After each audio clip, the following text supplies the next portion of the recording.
Hello and welcome to the VRCade Podcast. Thank you everyone for joining. In this podcast, we're going to talk about the VRCade industry and generally what's going on. And to my left, we have my co-host, and to my right, so to my left is Roland. How are you doing, Roland? Yeah, thanks, Serge. I'm all right. Yeah, and to my right, we have Chun. How are you doing, sir? Thank you. Doing fine. How about you, Serge? Yeah, doing great.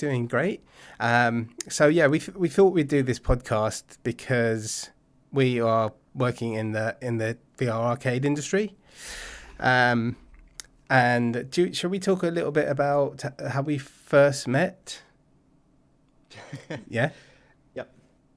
Sure. Yeah. Okay.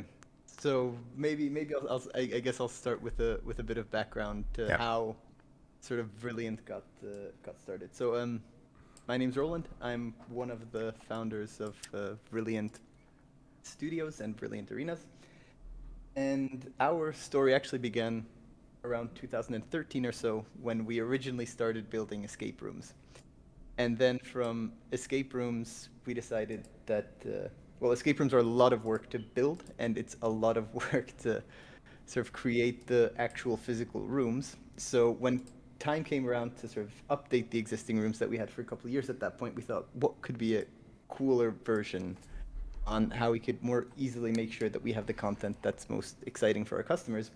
And that's kind of how VR came into play. And that's actually how we opened up Brilliant Arenas, first in Zurich and then in Lucerne. Okay. And what is your position in Brilliant? I am one of the founders, but it's sort of I'm probably the person that's putting out fires the most in the different areas of that need my attention. It's kind of in German there's this really nice term. It's kind of like Mädchen für alles, which is just the girl for everything. Hi, Elena. And how Susanna. How about you, Chan? So I first started out as a game master for Brilliant and also for the aforementioned escape room. Mm-hmm. And nowadays I am responsible for the VR kids that we both have. And I think I was one of the first employees, or I like to think so. So I'm not sure on that front, but I am also now up and running for 2.5 years at Brilliant. Yeah. As I mentioned, looking for the arcade, so basically an arcade owner, still from time to time a game master, and overall just a VR gamer myself. Okay, and how did you get started in the industry? Well, I had Vive, HTC Vive Pro, I think, was my first headset that I owned, like, I don't know, now 8-9 years ago. I don't know how old that headset nowadays is, but the time is running. So that was my first experience in VR, and from then on I was hooked anyway. And during my studies, which had nothing to do with gaming or whatever, I studied chemistry, I came along this great job description of being a game master, and from then on I started out at Brilliant. And I think it's worth mentioning here that the only reason Brilliant runs as well as it does, and you know we have such a good name, at least in Switzerland, is probably because of the work that Chan does. So I just think that's worth pointing out. Yeah, Chan. Usually not one man's work, but thank you for the kind words. Yeah, Chan helps me out a lot as well. So yeah, good job, mate. Good job. So, Serge, how did you actually find us? I mean, you. How did I find you guys? I saw your game on Steam, I think it was, and I think I reached out to you and just said, like, look at your game, tell me more about it, kind of thing. And then somehow I ended up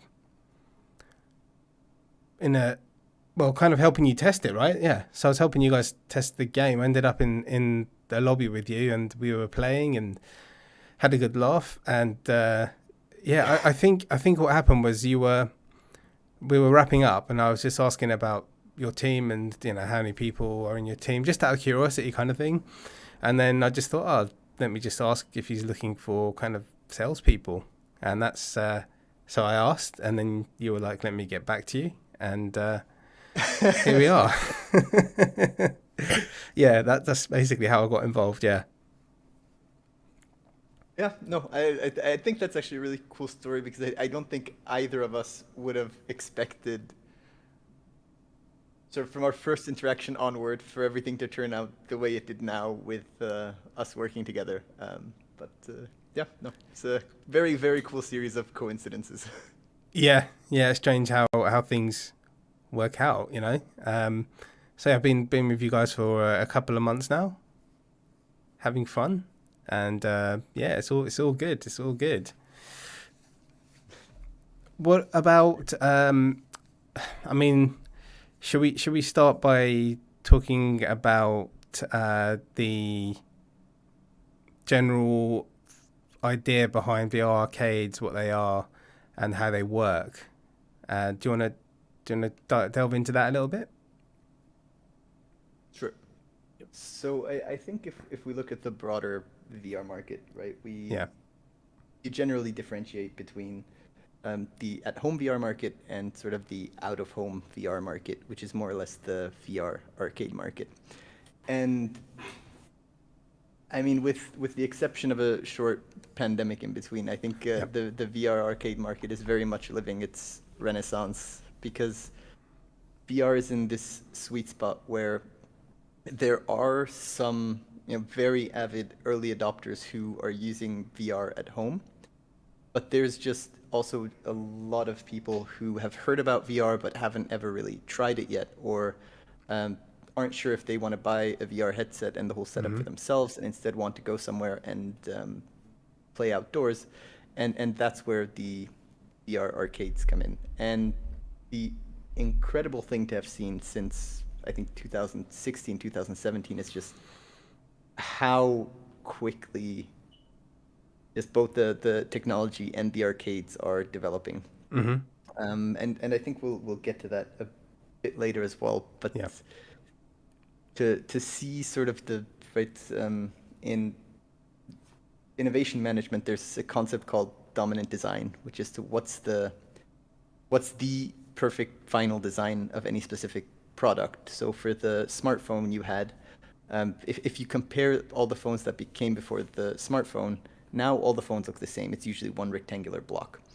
But it took years and decades to find that single dominant design. With, I guess, you had the Motorola Razr in between, you had sort of the really old Nokias, and it's that dominant design that VR hasn't found yet, but is going through really quickly. So you look at arcades that opened up 2016, 2017 were, but even us in 2020, we're using backpack PCs, we're using outside-in tracking. And now if you look at sort of the latest headsets, it's all inside-out tracking, but still able to share the map with multiple players. And that also opens up a lot of new doors for arcades as well. Yeah, definitely. And how about you, Chun? What are your thoughts on the VR industry? How did you get started in VR? What was your first experience? As I mentioned, my first experience was with that pretty old VR headset now, which is the Vive Pro. Yeah. HTC Vive Pro. And from then on, I mean, it made a really big step forward until now. If you look at the home market, but also at the arcade market, as Roland mentioned, from like backpack PCs to now standalone PC headsets with via streaming, and I think it just became so much more comfortable to play for us, for the customers, for everyone involved in VR. And me myself, I also have a racing rig at home, which I use for the VR racing games, which is pretty crazy and so much fun. So I think VR will only go upwards from here. And as Roland mentioned, the renaissance for the arcades is also really nice and really good for the industry. And also for, Apple will also join the VR market more or less. So let's see how that one will go.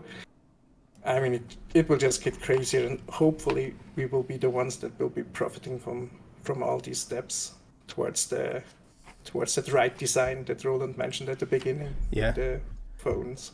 Yeah. What was your actual first experience though? Like the first game you played? I think it was a zombie shooter. Not 100% sure, but I'm pretty sure it was one of the zombie shooters. Yeah, I was actually really skeptical about VR getting into it. And I think this is still true for a lot of people today, that they can't imagine how good VR actually is without having tried it. Yeah. Especially because our other founder, Laszlo, he was arguing that we should really take a look at VR because VR is going to be great. And I was just the cliche skeptic of, I'm sure it's not good. I'm sure it's just really difficult to use. And the first game I played was Half-Life Alyx, which just set an incredibly high benchmark and completely blew me away too. So it was basically, I didn't believe in VR at all. I played 20 minutes of Half-Life Alyx, and I was sold to, yes, okay, let's do this. And that's kind of all it took. Yeah, for me, it was the PlayStation VR one. It was, what's it called? Like the shark experience when you go into the shark cage. Did you ever do that? Yeah, they drop you into the ocean. It's called Ocean Descent, I think it is. And yeah, it's kind of a horror thing, like because the shark starts attacking you. And yeah, I have to admit, I did put a few people in that and just tell them it was like an aquarium. Yeah, that was naughty of me, but they enjoyed it. But yeah, since then, I've owned various headsets from the Quest 2, Pico, Valve Index, PlayStation VR 2. So yeah, been addicted really. I play a little bit of non-VR games, but not that often. Not that often, to be honest. Yeah, you're actually one of the few people I've heard of who went from having a VR headset on the PlayStation and then switching to sort of the Oculus Quest and the PC VR based headsets. Yeah. Oh, really? For playing, yeah. Usually I heard, I don't know, I heard it the other way around. But what's your favorite headset at the moment for playing games? Any games? For me, the Index is old, but it's still my favorite because I've had like my best experiences in it.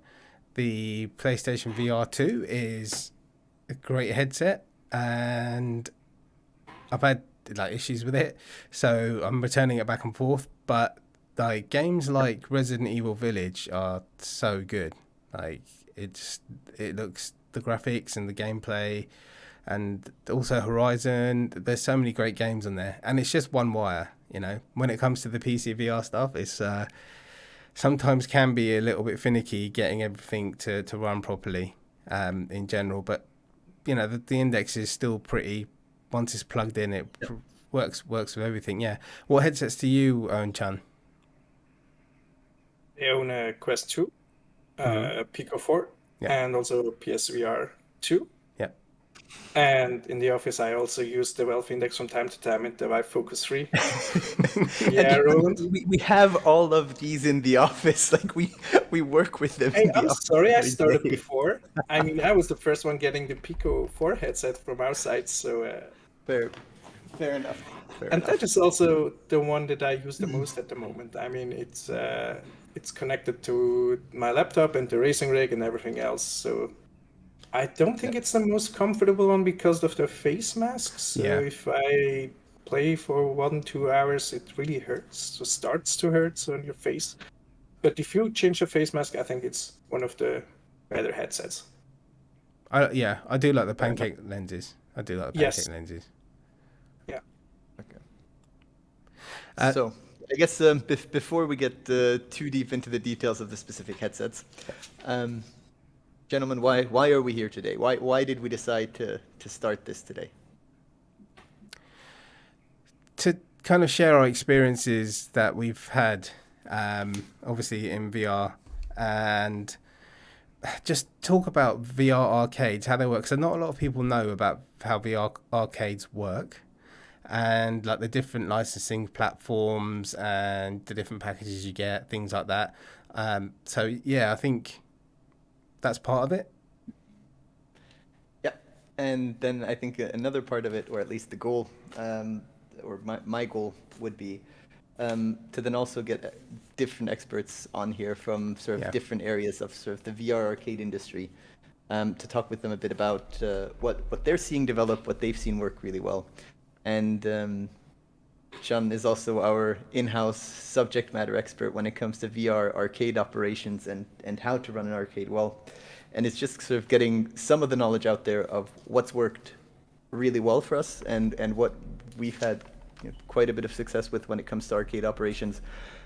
But also kind of going through what didn't work out at all for us, where we took wrong turns, went into partnerships that didn't work out as we originally planned them. Hopefully to help others avoid it. And I think that's kind of the goal overall. Yeah, because there has been a lot of, because it's the first game that you guys worked on, right? You did come across a lot of hurdles, and you definitely have learned a lot from it. So that'd be interesting to share that with the community as well. And it would be great to eventually get some guests on there who work in arcades, who work on the different platforms, and give kind of more information. Yeah, so that'd be really good. Do you want to talk about the different types of arcades, like the different like closed franchises and things like that? Sure.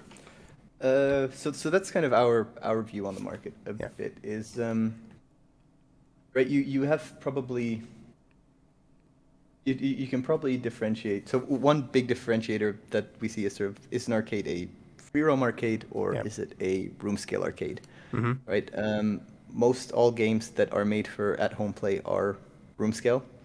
For free roam, you really need a larger space. In our case, we have up to 100 square meters, but I now just sort of also rapid development of technology. I think it's a French company called EVA who have up to 1,000 square meters where people can freely run around in VR and actually play on the full play area and see each other where the people actually are. So that's kind of probably one of the, I guess, conceptual differences, although you sometimes also see them side by side, where a single arcade would have sort of box or room scale booths and also have a free roam area that they would then charge or position as a premium product. So that's a bit on the kind of conceptual level, but then we also differentiate between sort of, there's closed franchises such as Zero Latency or True VR, where essentially if you choose to open an arcade with them, you'd go to them, sign a franchising agreement. You get most likely some form of geographical exclusivity, but they provide the technology in part. So I think for True VR systems, it's just kind of a proprietary free roam VR setup that they're using, but also the title and the games that you're able to use and that they want you to push. And then you also have the more open arcades where the arcade doesn't belong to any specific franchise. It's more, I guess, sort of like we did, that we thought it would be cool to open a VR arcade. Why don't we do it? And then we kind of just went about figuring out which games work, which don't work. And then I guess there's kind of a third layer to this, which is just, and this is also a bit on when it comes to philosophy. You have arcades who choose to really have a gigantic games library, so 200 plus games that people can come in and play. In my opinion, that can be a bit overwhelming for guests, especially for first-time VR players who come in and you open up a library of 200 games. Or the alternative is really kind of a smaller set of handpicked titles with which you try to cover the different customer segments that would come to your arcade. So the classics are obviously, some kind of zombie shooter in there, but also escape rooms, puzzling games that are more family-friendly, child-friendly, and you'd want to make sure that you have all the bases covered. but really with the best selection that you can find. Yes, I have seen some arcades. I've been on the websites and there's pages and pages and pages of games, and it's like, how do people choose? It's like it's crazy. Like how many selections? But then I see some with just like 3 games, and it's like the complete opposite. So And I think this is where the game masters actually come in. So yeah, whoever's in the arcade, right? They're probably the single most important person when it comes to the customer experience of anyone who goes into the arcade, because yeah, like you mentioned, if someone comes in, you put a headset on them, here's 200 games, it's probably not quite as good an experience as if, you feel that someone's guiding you to, have you played VR before? Or is this your first time playing? If it's your first time playing, what kind of game would you like to play? And you sort of help them find what it is that they're actually looking for. yeah. So it's like a quick qualification to check if they've played before and what kind of games they like. Because I did a bit of mystery shopping, and yeah, some people did that on the phone. Some people didn't really. I think it's quite important to qualify people before you put them in the game, even if they're inquiring on the phone. So yeah, like what exact questions? What kind of games you played? Have you tried VR before? And also things like if people tend to get motion sick, even if they're in like car sick and things like that. Do you think that's related to getting motion sickness as well? If you're prone to being car sick and things like that. Could very well be. Yeah. But I mean that okay. It's something I didn't mention, but I think this is something that sort of probably everyone who operates an arcade has come across, which is, your selection of games is narrowed down by essentially what doesn't make your customers motion sick. Because if they get motion sick, they're just not gonna have a great time. Right. And this is somewhere where I have a bit of a bone to pick with sort of VR roller coasters, which just kind of shake people around and pretend to take them on a roller coaster ride, because I have yet to meet someone who tried one of these, got off it, and thought, hey, this was great, I want to do it again. Mostly people are completely sick, and they write VR off and are just to come in and say, if you talk to them, it's like, no, I tried one of those roller coaster things, I'm never trying VR again. Kind of on the other side, too. There are good experiences, though, that are worth trying. Yeah. And on the other hand, we also had some few arcade games that we now don't offer anymore because of exactly that, right? When people get motion sick, then we tend to not offer them anymore because we had bad experiences. And we had some games where you had to teleport really quickly from one position to another, so people got sick there. Or when you're on a ship that moves up and down without you doing anything, that's also not really the best experience. And yeah, these kind of games were a little bit more rough for first-time VR users. And I think the thing about motion sickness is that it does actually get better with time. So the more VR you play, the less prone you're going to be to get motion sick, and the more insane things I guess you can do in VR. Right? The problem there is that usually the customer segment that comes to VR arcades, right, your customers are going to be either first-time players, or I'd say mostly first-time players, or people who visited your arcade are a huge fan of what you do and come back multiple times because they enjoyed themselves so much. And I mean, that's obviously where you then want to get your customers. Yeah. Come to think of it, from the games that I've seen, nothing has been like a roller coaster or anything like that on that people offer. So I have seen the machines though. Do you know the all-in-one machines that you get? Those look pretty cool as well. I need to be honest, I haven't actually tried one yet. Yeah. I do think they look really cool, but to really be able to judge, I'd need to test one. Yeah. The other interesting thing, especially when it comes to motion sickness, is that there's actually, right, on the one hand, it's really a product decision. On the other hand, it's also a design decision, essentially, of how something is created. So what game developers noticed a while back was that, you don't get motion sick if you teleport around in a game. Smooth locomotion, people do get motion sick. But if you combine smooth locomotion with an arm movement of the controllers like this, people no longer get motion sick. I'm not 100% sure to why this works, but it does work. Also for me, who's especially prone to getting motion sick. So that's actually really cool to see. Yeah. What game made you the most motion sick then?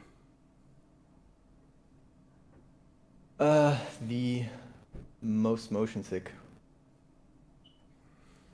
Definitely one of the roller coasters. I mean, anything that, basically anything, almost anything with smooth locomotion, I'm not great with. One of my first VR experiences was after Half-Life Alyx was Richie's plank experience, and at some point you get a jetpack and you're able to fly all around the place. Yeah. So there I was able to make myself really sick. And the other one was Google Earth, where you're able to fly around different places. Also made me incredibly sick very quickly. How about you, Chan? Do you get motion sick? Did you ever have it when you started, or? When I started out, yes. There were some occasions, especially the roller coaster ones, and not sure which other game there was, but I think there was some other one. But I really adjusted really quickly, and I think that's the great part of VR. You can really get used to it, and then you don't feel it as strongly anymore. And at one point, you don't feel it ever. So I also had a few issues with smooth locomotion at the beginning. I know that, but after a few hours you just get used to it because your brain then recognizes what's happening, and it's just enjoyment from then on. But yeah, it takes a little time to get used to it, and that's the tricky part for arcade owners, to get the customers maybe back again for a second time so that they can show them something different and have another great experience without getting seasick or whatever. Yeah. I think Paradise Decay, he's got a really good following in the VR side of things on YouTube. He is watching, and he just put a comment saying Roblox was the first game in VR to make him motion sick in 5 years. Oh wow! Okay. Yeah, have you guys experienced Roblox before, or? I haven't gotten around to playing it yet. Not in VR, no. Yeah, I think I need to give it a go because I like doing crazy stuff. But it's quite new, actually. Like I would have expected that just with again game design and design to make sure that people don't get motion sick coming as far as it did, that they would have paid attention to it. Yeah, in our that Susanna just threw in that so the Europa Park is a huge sort of like Disneyland, but in Germany, and they have a roller coaster that's completely in VR, and it's a bit of a tangent, but it's still interesting to mention. The reason that it works actually is because the headset and the movements you see in the headset are synced with the actual movements that you do on the roller coaster. So you're riding a real roller coaster with a VR headset on, and that's what really helps you. I mean, probably the only reason why it works, that you don't get motion sick. And what I then found out retrospectively was that they actually used it in two versions. So one version was that you can do the roller coaster in VR, or they have the same exact track, same exact roller coaster without VR, with a completely different theme. And the only way you notice that you've been on that same ride before is because you occasionally see a cart pass with a bunch of people wearing headsets. But it's done quite nicely. Yeah, the VR, there's a lot of VR arcades popping up, which is it's growing, isn't it? Pretty fast, VR arcades, because there's always, I see like one's coming soon or that have just opened. So it's slowly getting more kind of mainstream. It definitely is. I think just with the pandemic, VR arcades had an incredibly hard time. For a while, but I mean, I think right, you're talking to VR arcades almost more than I am, and it's really just exciting to just today I talked to VR arcade in Leipzig, Germany, who they opened up 2 months ago, or also another one that opened up in Switzerland a couple months ago. So I think the overall trend is definitely sort of bouncing back to seeing a lot of new VR arcades opening. I mean, in Switzerland, we had like 4 VR arcades like 2 years ago, if I'm not mistaken. Now we are at 7 or 8. Correct me if I'm wrong, Roland. I think you are No, that knowledge sounds there. about right. But I I mean, think we have to keep in mind that that's a uniquely Swiss perspective from no. a tiny country where 8 seems like a high number.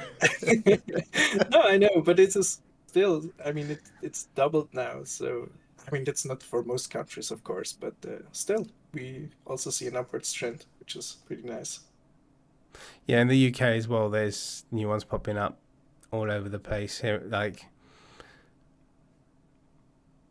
there's been a couple I've spoken to, and that they're interested in the game and stuff like that. But then a couple of them have just gone all out and bought in those machines I was talking about. So it's the built-in VR arcade machines, and it's got set games and things like that, which is pretty crazy. And they're pretty expensive as well. There's a guy in the UK that actually sold his house to buy all the kit and open a VR arcade after he was on holiday and just gave it a go. And then he was like, he saw how much fun his stepson was having, I think it was. And now he's in the process of, opening a VR arcade, which is crazy. That was in the news and everything. Oh. Yeah. We also got a comment from Synthesis. We are saying the more arcades, the better. So, yeah. I mean, yes. Do you want to explain to people about, Synthesis and the different platforms and things? I mean, me? Yeah, sure, I can. So for VR arcades, there are some different platforms like Steam that most of us know from gaming on PCs, right? And there are basically Synthesis VR, Springboard VR, RV VR, Illusion VR, Viveport, Steam Cafe. Did I miss anyone? Please correct me if I miss anyone. Not that I heard anyone's feelings here. But there are a bunch of different ones, and they also do not offer the same stuff. And people are trying to get their own ways going somehow, and just trying to find that the one thing that sticks. So it's really great competition out there. That's, I think, also really important to get the market going. But I think, so probably for anyone who isn't in sort of operating VR arcades, the background is that as an arcade, right, you're not allowed to commercially license any sort of games that you'd have over Steam, right? Just because you buy a game on Steam doesn't mean that you're also allowed to sort of commercially use that legally. And that's where sort of platforms like Synthesis VR, Springboard VR come in to kind of allow arcades to commercially license their content. And instead of having to individually find each piece of content you want to offer in an arcade that you open, you have just all the content from the developers in one single marketplace where you don't have to be worried about any kind of licensing and legal issues. Yes, because you can do like direct licensing as well, can't you? Where you get it from each of the game developers. Is that right? That's another option, isn't it? But then it's all kind of, if you use a platform, say Synthesis, it's all in one place. You don't have to worry about all the different launches and stuff like that. It's all in one, so that it does have its benefits. Exactly. Yeah. Exactly. And then there are arcades out there that really prefer to license their content directly, or develop all their content in-house, or in the case of the closed franchises that we talked about, right, all the content is already kind of part of the franchise package that you'd start with. But I think the sort of licensing platforms are just really providing a huge service to arcades in general. Yeah. So what are the biggest games then at the moment in the arcade, VR arcades, would you say? I mean, I think, Chun, you're probably the most knowledgeable on which games which games we offer that are probably played the most. Before I come to that one. VRCade Reality is saying SteamVR is a pain, lol. Not quite sure what is trying to refer there, but also welcome to the podcast. Yes. We offer, of course, our own games as well. So Rotten Apple is definitely one that we offer the most and that people enjoy the most, because here in our arcade we can offer it in free roam. And that's one topic that we had right at the beginning, right? The free roam versus room scale arcades. And I personally, and also many others, think that the free roam games are much more fun because you're just walking around yourself without any teleportation, any smooth locomotion, whatever. And that's just so much more fun and so much more immersive than the other options. And besides that, we also offer a lot of escape room games. And I think the one that is played the most is Alice. And that is maybe because of the name, because people know Alice in Wonderland and associated with that. Of course, it is based on that story. And yeah, that is the other game that gets played the most. Yeah, I've heard of Alice. Alice pops up quite a lot. That is quite popular. People do mention that. But it really is, right?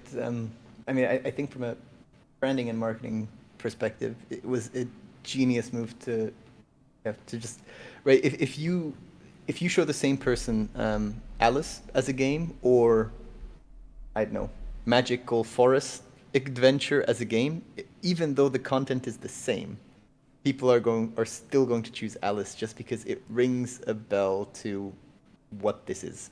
Yeah. And I think that kind of recognizability is really great. And it's also really smart because of that song, Alice. We had a few occasions where people were coming into our arcade and they were like, Alice, Alice, who the F is Alice? Yeah. So when they play that game, they are also singing that song, which is so nice and pretty smart from the guys that named their game Alice. Okay. So I guess, John, moving to sort of experiences that you've had when operating our arcades, I'd be curious to.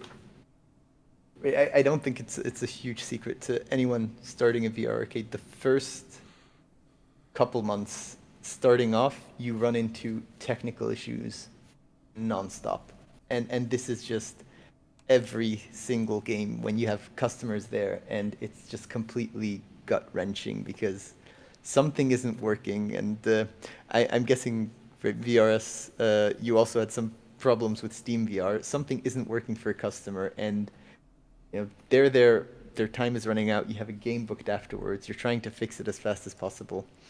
What do you think helped us there, or helped you there from an operations standpoint? Because I think especially in the last year and a half, we've been really quite stable.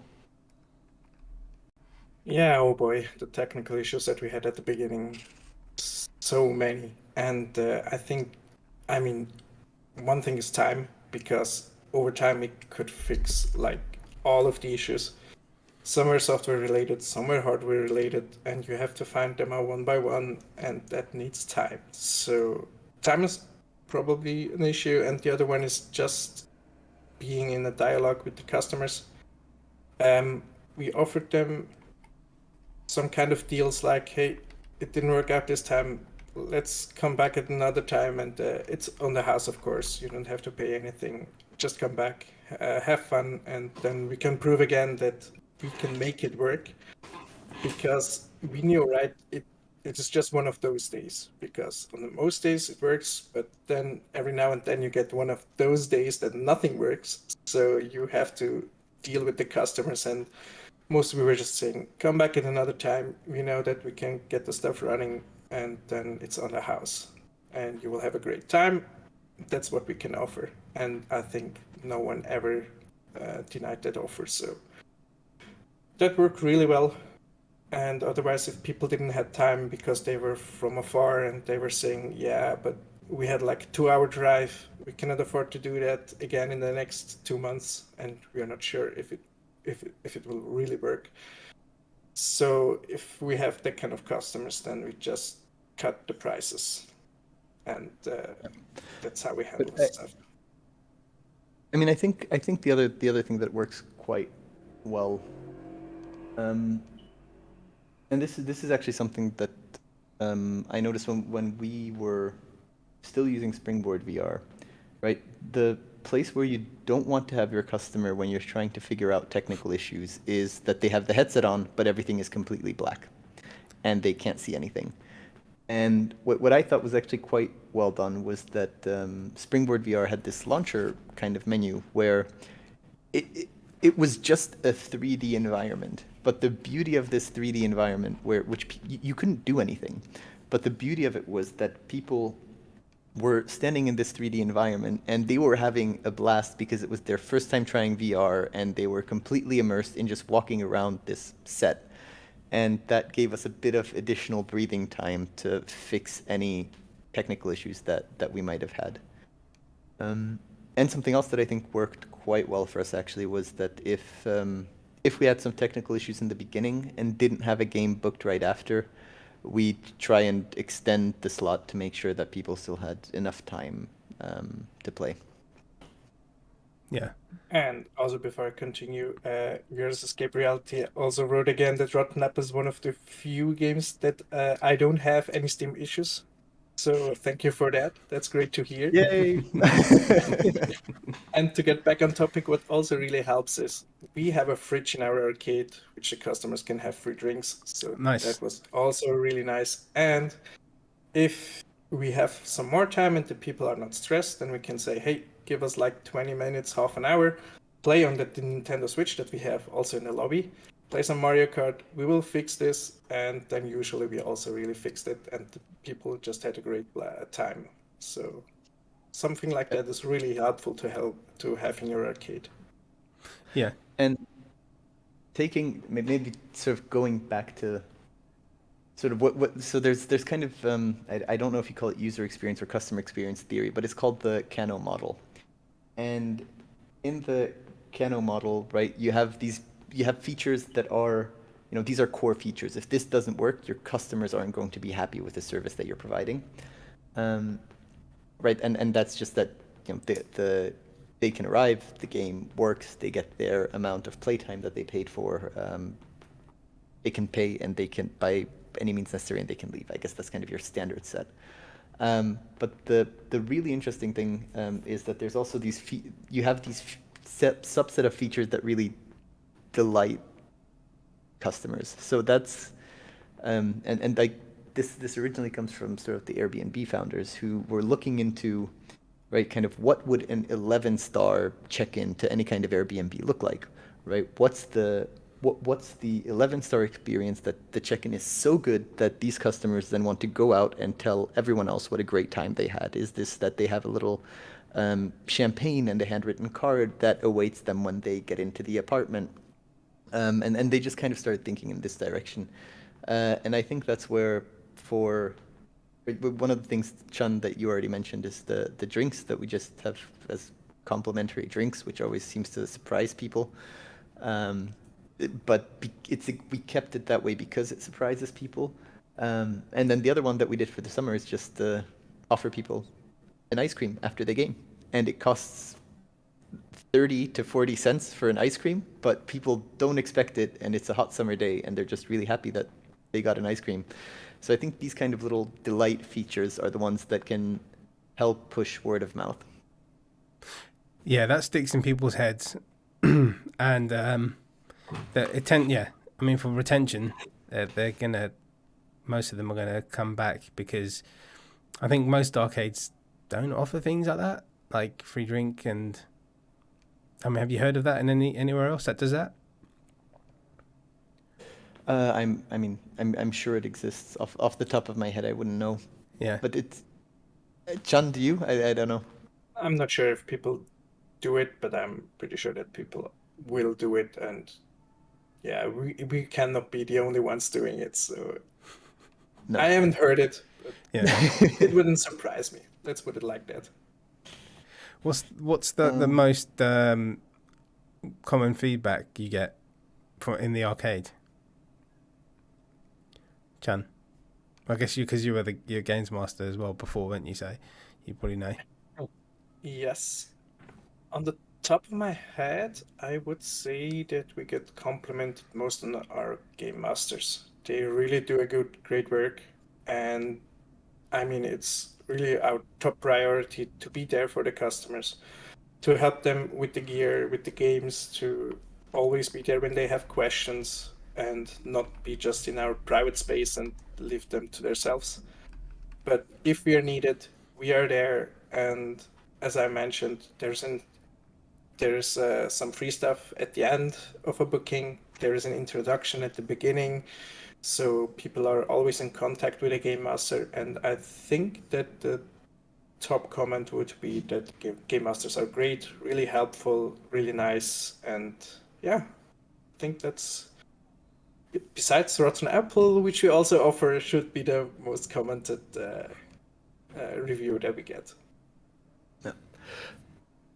What I think also helps there is a bit the introduction that we do, which means that usually when people arrive, we sit them down in the little lobby area that we have, and then on the screen we really walk them through a short 5-7 minute introduction tops on what they're going to expect, and it just makes the whole interaction feel a bit more personal, I guess, that, hey, you arrived, and then we're here to kind of guide you through what's going to be happening in the next 60 minutes and what you need to pay attention to. Yeah, I spoke to an arcade in Australia, and there he was like, the games masters are with them every step of the way, like literally, and they even play games with them, and it's really, really popular. Like, to have that personalised experience, as opposed to, I don't know, some sweaty teenagers just being like, here's your headset, here's your game, just get started, because like you need to have that personal touch, because people are probably nervous as well at the same time, like trying VR for the first time and not having experienced it. So I think the personal touch makes a massive difference. Yeah, and it can be overwhelming. We also had a few occasions where people were like, no, that's too much for me, it's too real. So having a person right there on site and helping them out with these kind of situations also really helps, making them still have a great experience. Yeah. Whose idea was the ice cream? I think John's. Yeah, it was mine. He's proud of that one. And I am, yeah, not gonna lie. Right. Okay, quickly to, just because Rafizo asked in the chat whether we removed height calibration in the new Rotten Apple update. Yes, that's now gone. Height calibration is done automatically in the background, just to have one step less that the customers actually need to do. Nice. That's also really great for our kids, right? To not do much work themselves. So if you just can boot up something and it works, that would be the ideal case. Usually it doesn't always happen, but when it does, it's like the best experience that you can offer. Boot it up, it is just self-explanatory, and it just works. Yeah, I think as well the game needs to be designed around the games master as well, right? To make it as smooth as possible. And I've heard people say certain different games aren't that smooth, and I think it's really important, because if a games master finds a game hard or annoying to set up for people, they're not going to recommend it. So it's really important to get that right. And the people the customers are going to have just less fun. I think so to a certain extent, one of the roles that the game master has is to minimize the time between customers arriving in the arcade and being able to enjoy themselves in VR. And this means also going through the tutorials and understanding the game and what they're doing in VR. So how can you achieve the shortest possible time between someone comes in the door and they're playing VR and having a good time? Yeah. One of the other topics that I wanted to touch on just from our operations are actually second-party platforms that we work with. John, I know you have quite a bit of experience dealing with them. Second-party platforms are essentially, or what we have locally are platforms that kind of sell team events to companies directly, or advertise for team events, or advertise discounts for specific services. Or just This coupons kind in of thing. general. Yeah. And yeah, actually, Chan, I'd be curious to what would you say that's working well? Is that something that it makes sense to do? Is that something that you wouldn't necessarily recommend? What's your take? I mean, on the team event front, I'm not really sure at the moment. We started working with some of them 2 or 3 months ago, so we started pretty fresh, and I haven't had any recommendations from them at the moment. So we don't have any team events that got to offered to us from their websites. Not sure on that front, but generally from coupon sites, we really get a lot of games in the arcade, and I think that's a great deal for them and for us. We can save some marketing capital, and yeah, they just get a little bit of the money that we would earn, and it's a great deal for both sides. Yeah. But I think that and you mentioned a really important aspect there, is that the commission that they take, it really shouldn't be too high, and we've had this where yeah, it just they ask that we make sure that we have a 30 to 40% discount on the games that we're offering, but then on top of that they want to take a 30 to 40%, or I think it was a 30% commission of any revenue that we make through them, which, right, if you run the numbers, you just see that it makes no sense whatsoever to keep doing that. And I know that we once made the mistake to be part of a Black Friday deal where if you brought the right kind of game, we The were Black actually Friday 21 deal. yeah, this was Black Friday 2021 deal where we were losing money per game bought on over that platform, which I think when it comes to bad business decisions we made is probably one of the most prominent ones. Yeah. But also worth mentioning here is that these rates are in fact negotiable. So if you are working with a second party platform, and I think probably the one that works the best for us are the ones that actually offer not just coupons, but really gifts or gift ideas, especially around Christmas time, Halloween. We actually make quite a bit of sales through them. And I just think that from an arcade standpoint, it's important that you also negotiate their commission rates, because it is possible, and these aren't fixed rates. So the worst thing that can happen if you ask them is that they say, no, we're not going to change our rate, and then you can still agree to the same deal, or they did change their rate, and then you're in a slightly better position. Yeah, I would also definitely recommend to negotiate, because I think the rates that we got offered at the beginning, they kind of hurt, because they were, a little bit high, and now we could negotiate it to a little lower commission rate, which is pretty nice for us, and it still works out for them. And if we can open a second location like we did now, then both sides profit again. So yeah, please negotiate. Nice. And what about the different kinds of hardware that are used in the VR arcades? Like the different headsets and the backpacks and things like that.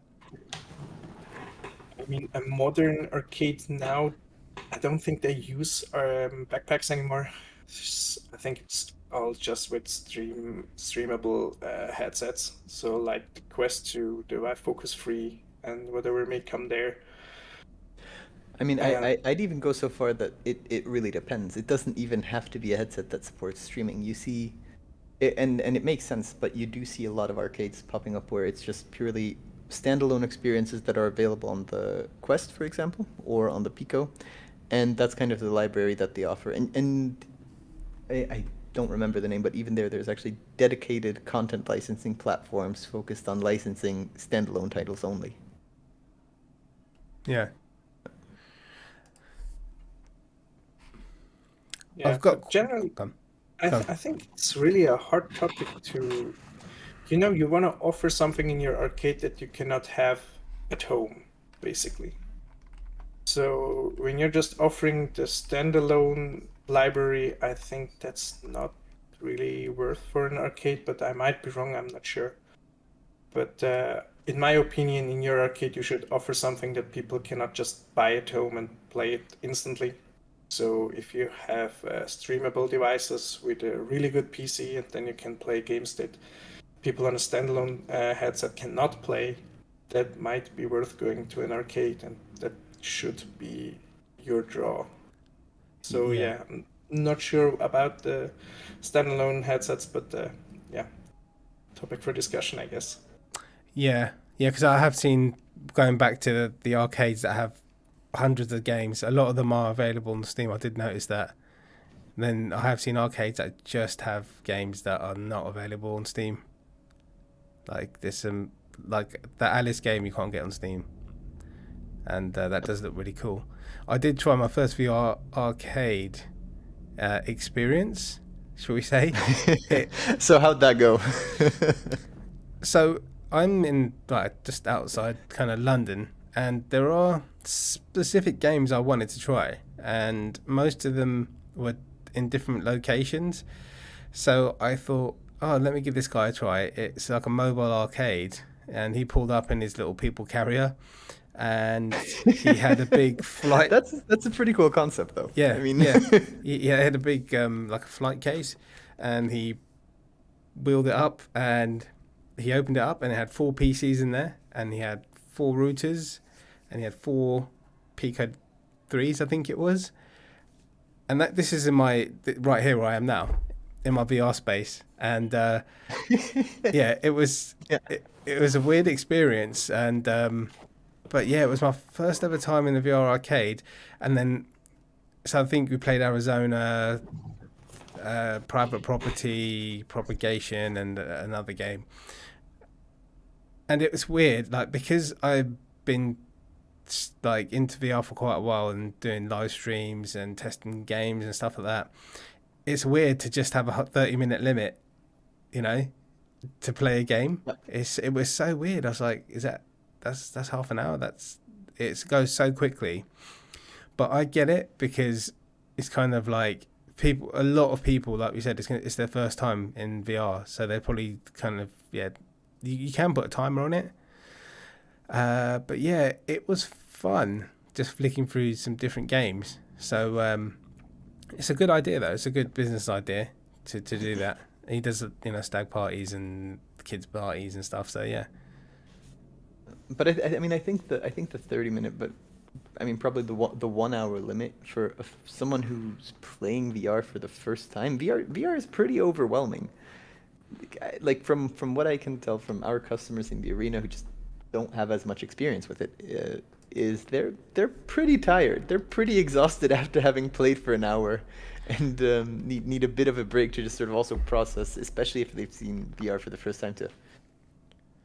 What have I just experienced? I was surprisingly knackered. Now that you mention it, I was I was tired after it. Yeah. Now that you mention it, yeah, it's weird, very strange, but on the mobile VR, sorry, go ahead. No, you carry on. On the mobile VR front, I actually think that's quite an interesting one, because it is something that we do as well. Yeah. But usually only for larger corporate team events. So if a company is holding some kind of event, then they'd ask us whether we'd be available to be on site. And we have a reason, probably not as elegant as the mobile setup that pulled up at your search, but we have a reasonably mobile setup that we can use. And I think the one, I think it's a really good additional service to offer, just because you are able to charge a premium for it from an arcade perspective. And just from a commercial standpoint, the tricky part is actually finding the right price point with each customer, depending on how long the event is, how far away it is, what they kind of expect you to build up.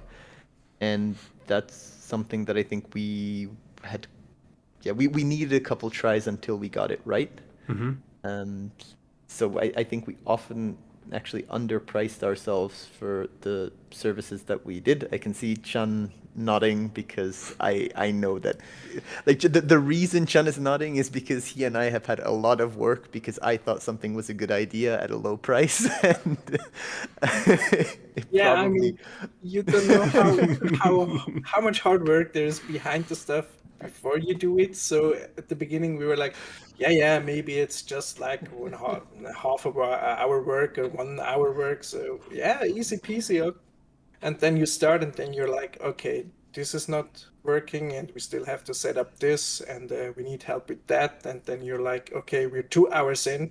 We thought we were finished like an hour ago, and we have like 2 hours in front of us still. And then you realize, okay, setting up something mobile is really, really hard to do, and so much work goes into it. And as Roland mentioned, first we didn't make a lot of money because of that, and then we kind of found ourselves and said, okay, we need that many hours to set it up correctly. We need so and so many people, and that just comes with experience, right? You cannot know this when you don't do it. So yeah. Was it glad go on, sorry. I'm just glad that we are now set on a price that we can agree on and not sell it for too cheap. Yeah, was it like just laptops you used and like Quest 2s, or? I mean, we have the backpack PCs in our arena in Zurich, and so we moved out everything. The backpack PCs, the headsets, the controllers, all the charging stations, all the batteries, all the lighthouses, because we have still the outside-in tracking, and so it is so much stuff that gets carried over to the new location, and then you have to set it up there. So, and then when you're finished and you come back, you're like, okay, done for today. But then you come back in the next day and you're like, oh no, there's still so much work. And Roland is laughing. Yes, sure, but it's the feeling where this 1.5 hour event that we probably sold too cheap. We objectively sold it too cheaply. Turned into a full day event for 4 people, and you come back to the arena just completely exhausted from everything, and you notice that there's a game the next day in the early afternoon, so it's 10 p.m. and you start to just build back everything and test everything to make sure that it still works for the next day. Yeah. No, that was... Sounds like fun.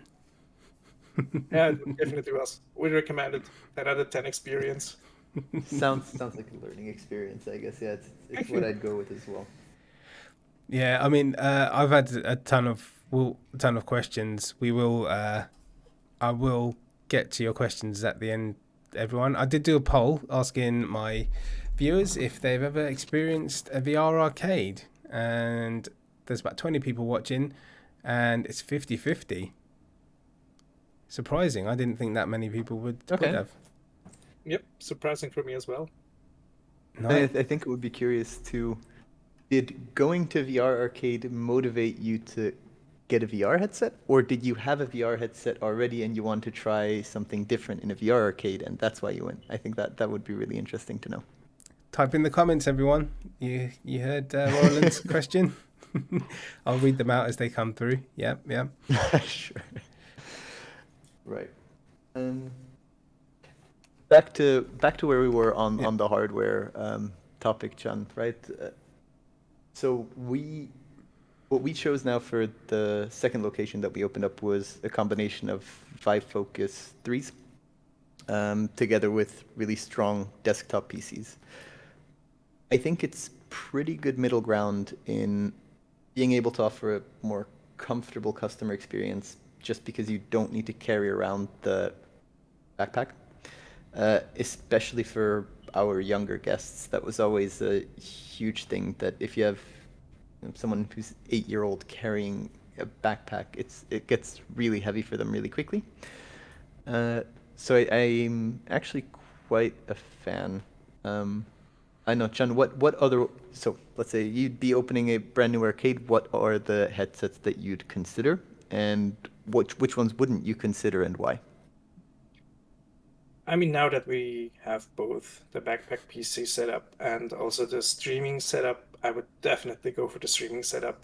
And as you mentioned, the backpacks, they might be great, but for younger people, for let's say lighter people, it's always so much to carry around, and you cannot enjoy yourself all the time. After half an hour, 40 minutes, you really get exhausted, and you're like, okay, when is it going to finish? I don't want to stop here with the team, but I want to carry on, but it now gets a little bit too heavy. I need to stop. I need my break.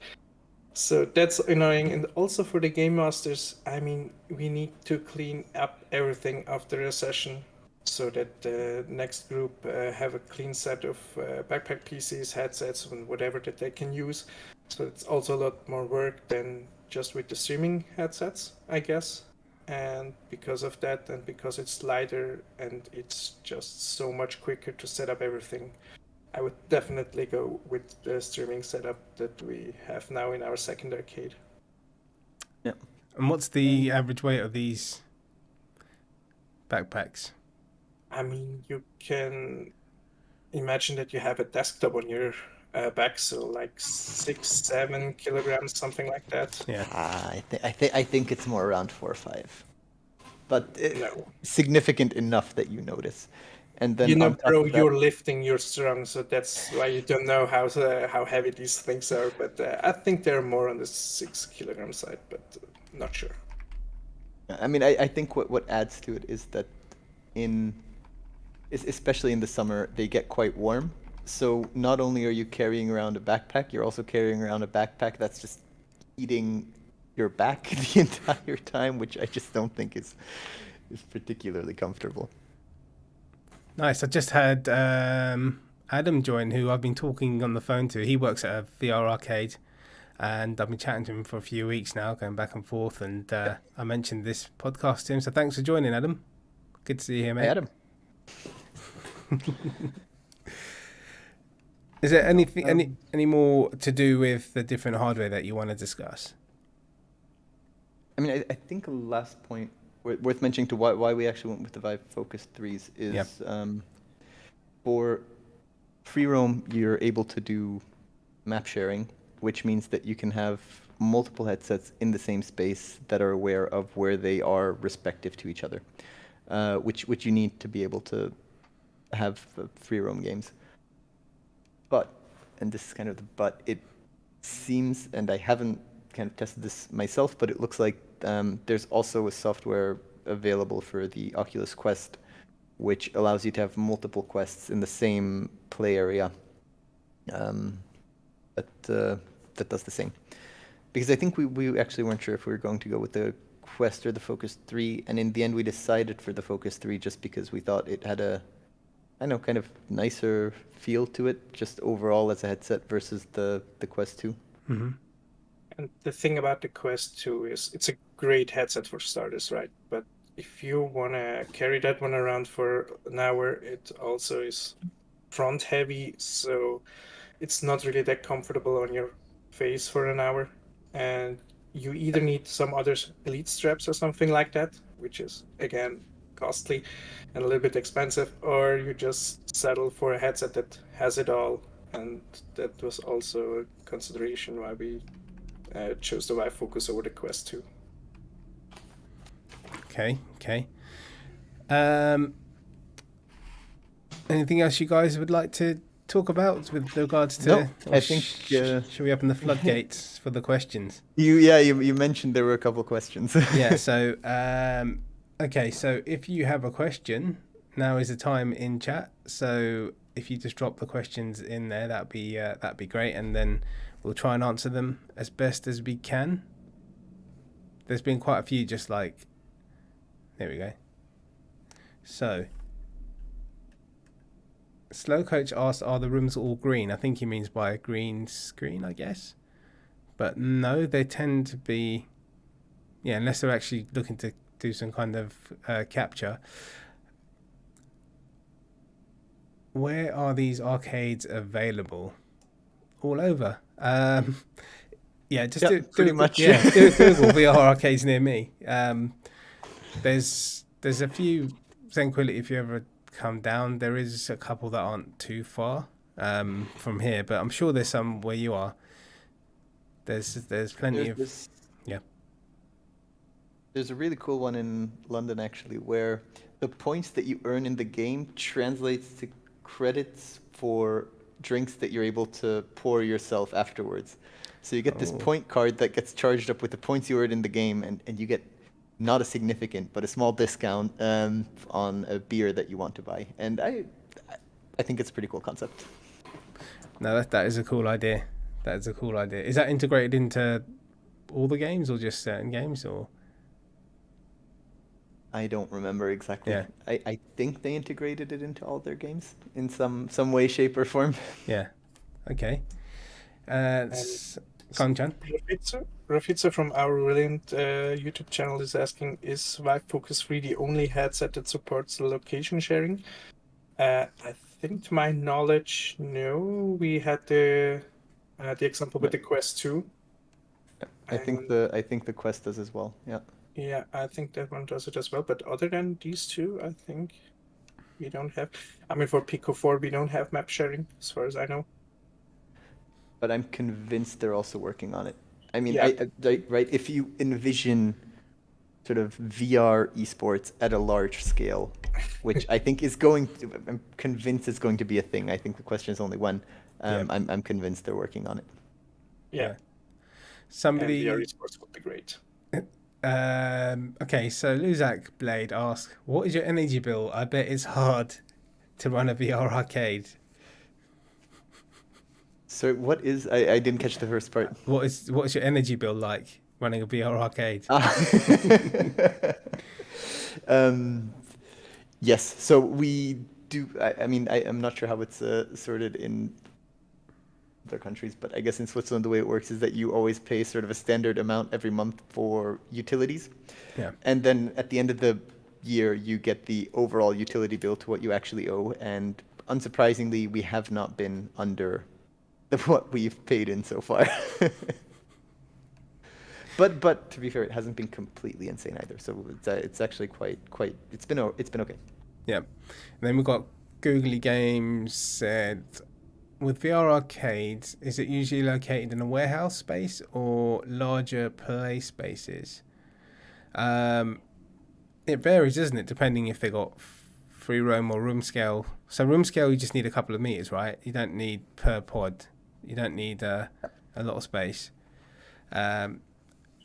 Some places are huge, aren't they? Like the one you mentioned in France. What was that called again? Was it France? You said it's like EVA. Yeah. EVA words. Have you been there? No. But I mean, from just from a commercial standpoint, right? One of your major fixed costs is going to be your rent, which means, right, what you're optimizing for is basically where can you have the largest possible space in the most central location possible, for the lowest possible price. So that's kind of the triangle that you're looking at. Yeah. And usually this is going to be a bit on the outskirts, so more on in industrial areas that were built just probably a bit later than any kind of older city center. Yeah. And what also plays a big role here is that the space that you need, it can't have any pillars in between the play spaces that you want to create. Otherwise, you have people running into them. So that's another really important factor that you have to look for there. Yeah, yeah. We have Zenquility saying, so you guys own a VR arcade in Switzerland only, and are you looking to expand? So for now, we're definitely only in Switzerland. We just expanded to a second city in Switzerland. But a lot of our focus is actually on the software development side. When it comes to, what some of you might know, Rotten Apple, and sort of developing VR games is kind of also where the other part of our passion is. Yeah. Okay. Two things on my side by me, Mr. Search. Sorry. So first of all, is if EVA or EVA or whatever they call it is listening, we are open for invitations. So we would like to check you guys out if you want to write us. I would be really curious into this VR esports kind of thing. Yeah. And the second thing is that Synthesis VR wrote in our chat that Pico 4 Enterprise has a map sharing. And that's pretty cool. And we also had the topic this morning, right, Roland? With no, that was on Monday, with Laszlo mentioning the Pico 4 Enterprise thing that I do not know of, but I think he has more knowledge on that front. Yeah. I'll ask them tomorrow. I'll be going there tomorrow. To Pico HQ, let's see what they say. If you've got any questions. Yeah. But yeah, I think that's it for the questions, to be honest. Yeah, from my side. There were loads as we were talking, and yeah, I couldn't answer them all, but I think that's everything. Yeah. Yeah, do you have any more questions on your side? Is that everyone? No, I think we're all right. Right, we originally planned an hour. We're already at an hour into. Yeah. Oh, okay. We've got one last question before we wrap up. Sure. So we've got Luzak Blade. I bet you have to insure your equipment for damage. How often do people damage your equipment? It's been okay, but I'm going to let Shun answer this. Otherwise, he'll take my head off for saying something that's wrong. Yes, I will. I mean, little damages happen every now and then. Yeah. So we just had a strap that got loose, or just broke from the rest, or some other things that do not work anymore. But hardware-wise, the backpack pieces are still in one piece. The headsets also, so we didn't have larger damages, but a few things every here and then that happens. And also what I really recognize this year is the controllers. After 2 years of using them, quite often they tend to break with the trigger buttons and stuff. So yeah, I think that's the biggest damage that we have, the controllers that got used every day. Yeah. And somebody, I'm just going to word it. Okay, somebody asked, have you ever had to clean up vomit from a player? Thankfully not, no. Yeah. I mean, usually people just take off their headsets when they feel nausea, right? It doesn't go as far that they puke and yeah, but nope, we hadn't had that experience, thank God. Okay, and then Wolveraz asking, what do you do when you run into someone who has motion sickness?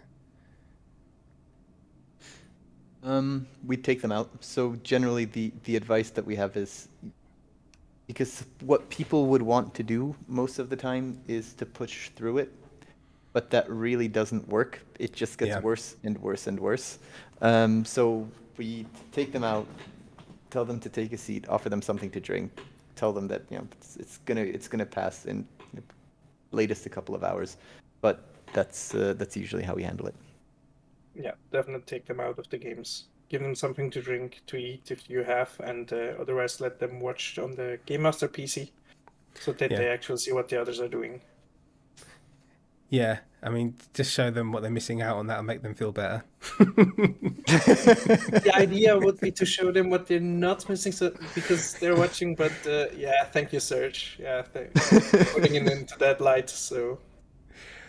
Okay. This is the last question. Okay, and then we're wrapping up. So, Silver Tongue Devil, I don't know if it's been mentioned, but do any of the headset manufacturers offer much in the way of support for the VR arcades?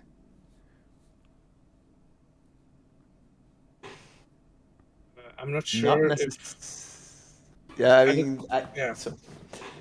I don't know if not that we've seen. Okay. I don't know if Roland has other experiences, but on my side, I mean, we had contact with Vive with the Vive Focus 3 headsets, and then they had representatives here in Switzerland, so we just got shipped there and had contact with them, so not directly with the companies. Right. Okay.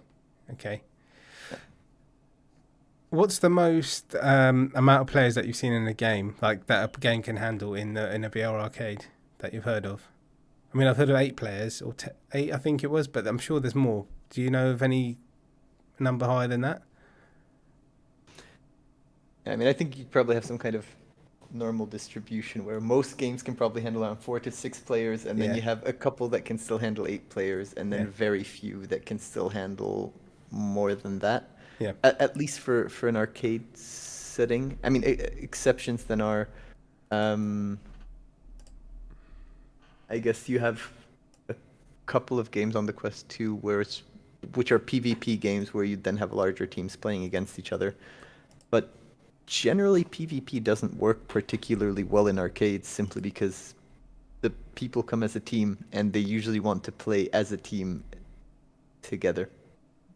Yeah, that's our experience, right? When people come for the first time, they don't want to like compete with each other. Yeah. But I think the games that handle 8 players or even more would be competitive games, right? That the games that we also know from the desktop games. But team-wise, I don't think that there is a game with a larger group than 6. Right. Okay. No, there are. I don't know. There definitely are, but I don't know the name. Also off the team top of my games? head. Yep.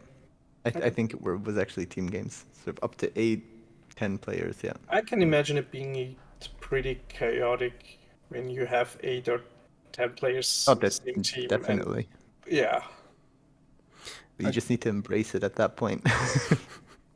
Just go with the flow. Okay, so everyone in my chat, I am dropping the Brilliant channel in the description. Subscribe to them because they will have updates and obviously be streaming.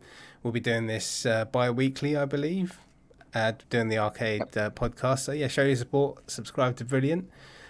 Thank you all for watching as well. It's been a great turnout, actually. Great turnout. Really appreciate all of you. And thank you. Thank you, Serge, for being such a cool host. Yes. No. I'm more than happy to do it. It's been fun. It's good. It's great because most people watching won't have a clue about VR arcade and how it works. So I think it's been an educational experience for a lot of people and even myself. So yeah. Really cool. Perfect. Well, thanks everyone for joining our stream. Thanks everyone for dropping by to say hi. Yeah. Bye, Elena. Bye. We'll see you. We'll see you all in a next couple of weeks. We'll schedule another one. Leave your feedback in the comments. What you think of this podcast, and if you'd like to see more. If you have any more questions, we'll get around to answering them. Until then, see you next time. See you later. Thanks everyone. Cheers, guys. See Bye. you. Bye-bye.